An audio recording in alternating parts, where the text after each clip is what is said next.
Muli magandang umaga po sa ating lahat at tayo nagpapasalamat po sa tagapanguna ng ating pong panalangin, ang ating pong galang-galang Dayan Espiridion. Muli pong ating tinatawagan, ating kalihim para mapag-alaman kung tayo po ay may sapat na bilang para ipagpatuloy ang ating pong pagpupulong. Mr. President Magaraw. Maraming salamat po kay Bukal Carla sa kanya pong mga katanungan. Para po sa nakapaloob po sa SAIP number 6, ito po ay iba sa pinapa-aprobahan po natin ngayon na SAIP number 7.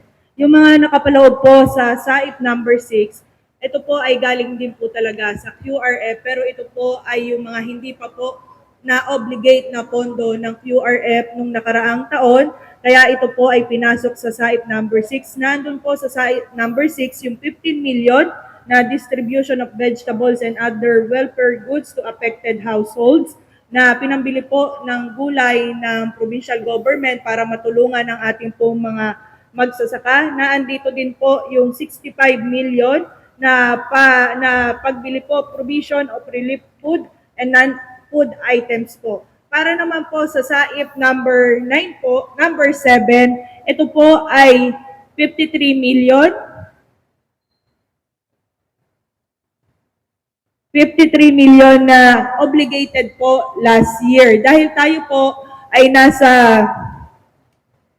nakadeklara ng state of emergency po last year, dapat po ay magpo-procure ang provincial government ng mga bigas.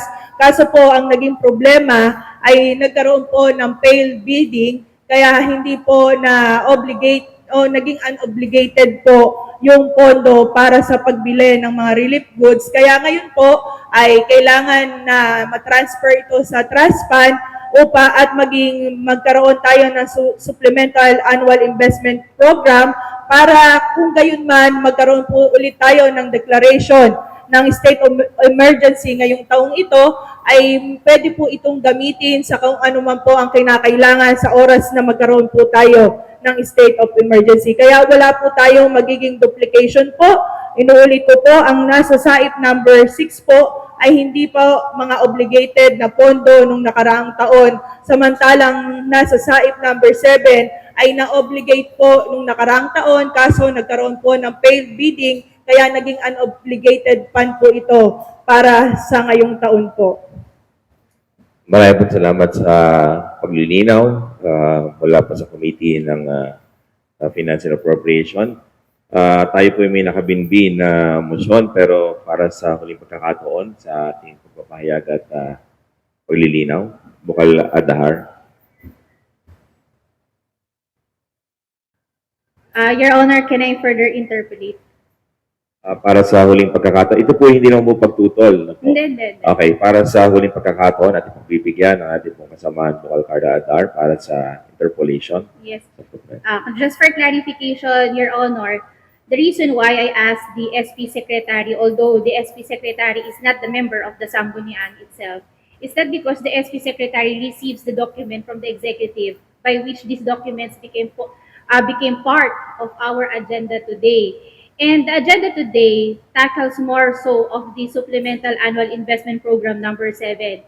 And appreciatively, maraming salamat po sa ating board member, Jam Agaraw, for the clarification. However, nung tinanong ko nga po kanina, was there a reconciliation of the amounts? Was there a reconciliation of the Supplemental Annual Investment Programs passed?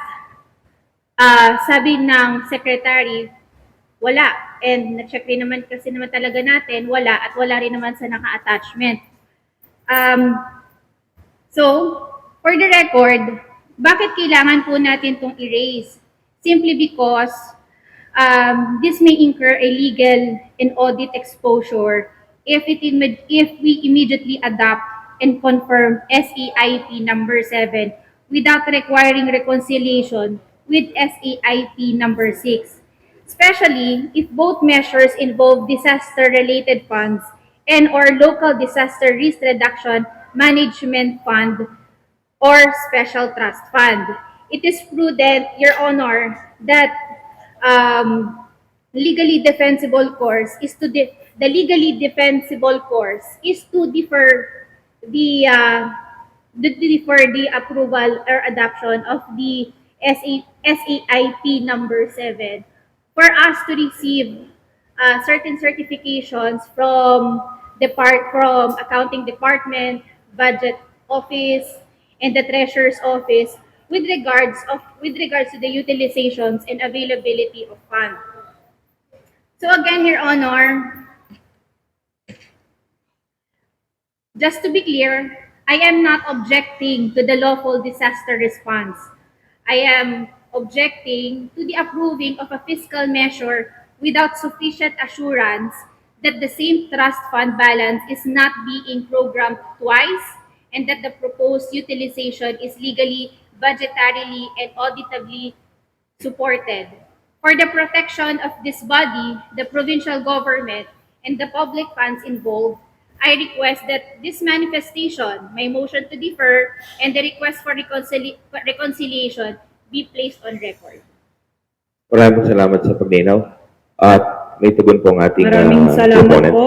Para po sa ating mga kasamahang bukal, ang nasa trust fund po ng ating provincial disaster ay hindi po magagamit kung wala po tayong magiging state of calamity. Magagamit lamang po ito once na nag-approve din ang sangguniang palalawigan ng state of calamity po. So, iaas na lang po natin ang budget, ang accounting at ang treasurer's office po para magkaroon po ng transparency sa lahat po na ginagastos na pondo po regarding sa nasa trust fund po natin. Muli po, meron po akong mungkahi sa approval ng Resolution number 6, Series of 2026 and SAIP number 7, Series of 2026 para sa una, ikalawa at pinal na pagbasa. Maraming salamat po. Maraming salamat at maraming salamat din po sa Ito po ay ating ipagpaliban. Magtutungo na po tayo sa ikatlong bahagi, mga kapasyahan, kautusan ng iba't ibang bayan. Yung pong items number 1, 2, 3, 4, 5, 6 hanggang 17 po ay hinihiling po na iliwat po sa mga tamang committee. ang mga kapasyan at kautusan ng iba't ibang bayan ay ating iniliwat sa ating mga tamang lupon upang mapag-aralan para sa unang pagbasa ng kitibay. Maraming salamat po, Mr. Presiding Officer. Para po sa ika-apat na bahagi, liham kahilingan ng iba't ibang bayan, tanggapan at kawani. Mr. Secretary, number 1, please. Number 1, for endorsement of Honorable Vice Governor Atty. Magtanggol C.C. Caray III, dated May 11, 2026, respectfully forwarded to the Sangguniang Palalawigan of Laguna through the Provincial Board Secretary Alejandro Yu, the letter of Honorable Marisol Aragones Ampelo, Governor of the Province of Laguna, dated April 30, 2026, received by the Office of the Undersigned May 11, 2026, for appropriate action of the August body. Regarding request for the passage of a resolution authorizing the Honorable Governor Marisol Aragones Ampelo to enter into and sign for and in behalf of the Provincial Government of Laguna a memorandum of agreement with the Department of Social Welfare and Development for the implementation of the Assistance to Individuals and Families in Crisis Situations Program. Humihingi po ng pagkilala, Bukal Neftali Bagnes. Bukal Neftali Gonzalez, kinikilala. Maraming pong salamat, Mr. Presiding Officer. Nihiling po na tayo po ay magkameron ng suspension of internal rules para mabigyan daan po ang inihain po ng ating governor para po sa resolution number 27, series of 2025. Para po sa passage ng resolution authorizing the Honorable Governor Marisol Aragones Ampelo to enter into and sign for and in behalf of the Provincial Government of Laguna a memorandum of agreement with the Department of Social Welfare and Development for the implementation of the Assistance to Individuals and Families in Crisis Situation (AICS) program. May kahilingan po ang ating kasamahan, Bukal Bagnes, sa suspension ng panloob na lituntunin. Meron po bang pangalawa? pinagtitibay. Maraming salamat po. Ito naman po ay hinihingi natin sa national government yung pondo at ang kauna-unahan pong magbe-benefit dito ay ang mga kababayan natin na may ano ba tawag doon? Yung magbe-benefit, presiding officer.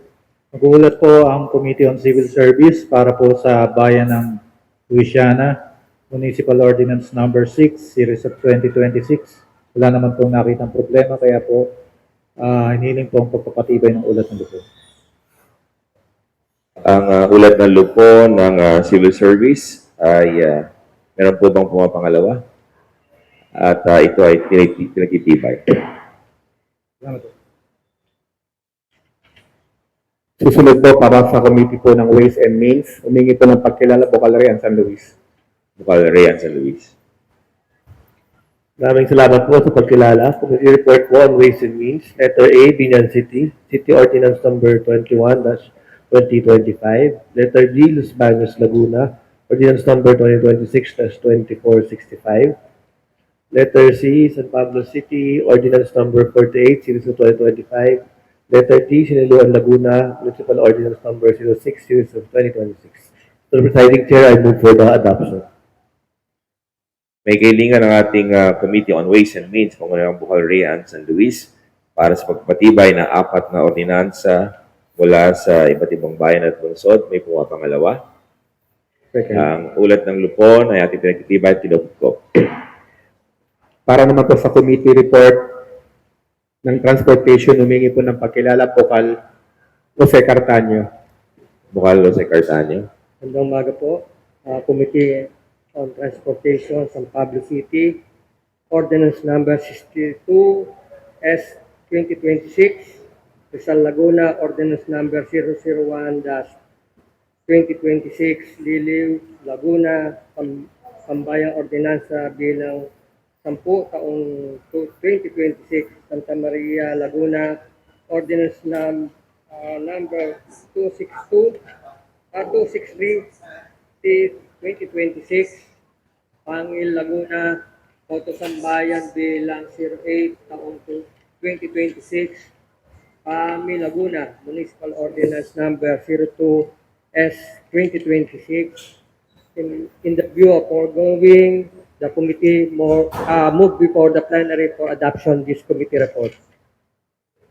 May kailangan ng Chairman ng Lupon at Transportasyon para sa pagpapatibay na 6 na ulat ng lupon. May pumapangalawa. Ang ulat ng lupon ng transportasyon ay pinagtitibay, tinupkop. Thank you po.